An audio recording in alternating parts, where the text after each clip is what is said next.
You got people like this around you. Country's full of them now. People walking around all day long, every minute of the day, worried about everything. Worried about the air, worried about the water, worried about the soil. Worried about insecticides, pesticides, food additives, carcinogens. Worried about radon gas, worried about asbestos. Worried about saving endangered species. Let me tell you about endangered species, all right? Saving endangered species is just one more arrogant attempt by humans to control nature. It's arrogant meddling. It's what got us in trouble in the first place. Doesn't anybody understand that? Interfering with nature. Over 90%, way over 90% of all the species that have ever lived on this planet, are gone. They're extinct. We didn't kill them all. They just disappeared. That's what nature does. They disappear these days at the rate of 25 a day. And I mean regardless of our behavior. Irrespective of how we act on this planet, 25 species that were here today will be gone tomorrow. Let them go gracefully. Leave nature alone. Haven't we done enough? We're so self-important. So self-important. Everybody's going to save something now. Save the trees, save the bees, save the whales, save those snails. And the greatest arrogance of all, save the planet. What? Are these fucking people kidding me? Save the planet? We don't even know how to take care of ourselves yet. We haven't learned how to care for one another. We're going to save the fucking planet? I'm getting tired of that shit. Tired of that shit. I'm tired of fucking Earth Day. I'm tired of these self-righteous environmentalists, these white bourgeois liberals who think the only thing wrong with this country is there aren't enough bicycle paths. People trying to make the world safe for their Volvos. Besides, environmentalists don't give a shit about the planet. They don't care about the planet. Not in the abstract, they don't. Not in the abstract, they don't. You know what they're interested in? A clean place to live. Their own habitat. They're worried that someday in the future they might be personally inconvenienced. Narrow, unenlightened self-interest doesn't impress me. Besides, there is nothing wrong with the planet. Nothing wrong with the planet. The planet is fine. The people are fucked. Difference. The planet is fine. Compared to the people, the planet is doing great. It's been here 4.5 billion years. Did you ever think about the arithmetic? Planet has been here 4.5 billion years. We've been here, what, 100,000? Maybe 200,000? And we've only been engaged in heavy industry for a little over 200 years. 200 years versus 4.5 billion. And we have the conceit to think that somehow we're a threat? That somehow we're going to put in jeopardy this beautiful little blue-green ball that's just a-floating around the sun? The planet has been through a lot worse than us. Been through all kinds of things worse than us.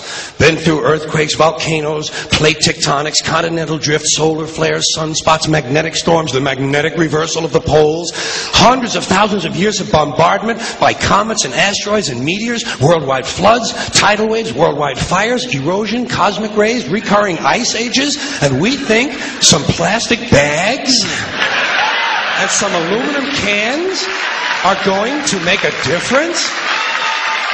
The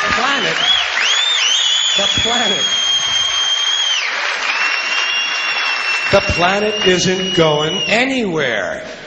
We are. We're going away. Pack your shit, folks. We're going away. And we won't leave much of a trace either. Thank God for that. Maybe a little styrofoam. Maybe. Little styrofoam. Planet will be here and we'll be long gone. Just another failed mutation. Just another closed-end biological mistake. An evolutionary cul-de-sac.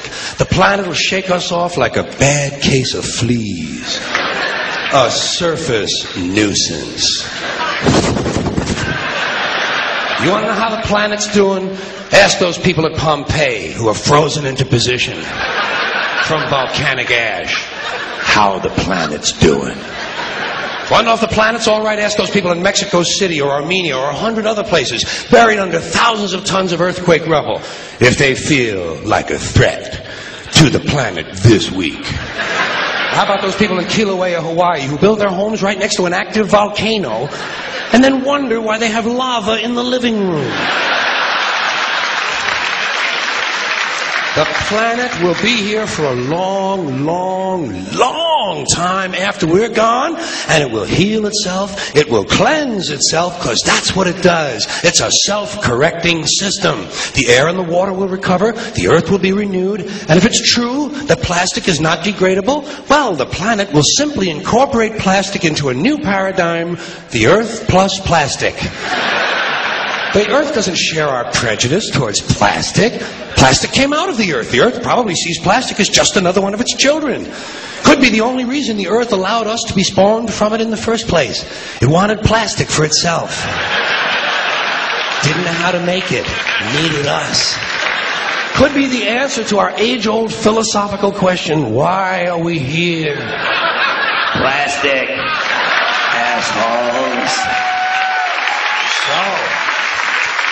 So, the plastic is here. Our job is done. We can be phased out now. And I think that's really started already, don't you? I mean, to be fair, the planet probably sees us as a mild threat, something to be dealt with. And I'm sure the planet will defend itself in the manner of a large organism, like a beehive or an ant colony can muster a defense. I'm sure the planet will think of something. What would you do if you were the planet trying to defend against this pesky, troublesome species? Let's see. What might... Viruses. Viruses might be good. They seem vulnerable to viruses. And viruses are tricky, always mutating and forming new strains whenever a vaccine is developed. Perhaps this first virus could be one that compromises the immune system of these creatures. Perhaps a human immunodeficiency virus, making them vulnerable to all sorts of other diseases and infections that might come along. And maybe it could be spread sexually, making them a little reluctant to engage in the act of reproduction. Well, that's a poetic note. And it's a start. And I can dream, can't I? So I don't worry about the little things. Bees, trees, whales, snails. I think we're part of a greater wisdom than we will ever understand. A higher order. Call it what you want. Know what I call it? The big electron. The big electron. Whoa. Whoa. Whoa. It doesn't punish. It doesn't reward. It doesn't judge at all. It just is. And so are we. For a little while. Thanks for being here with me for a little while tonight. Thank you. Thank you very much.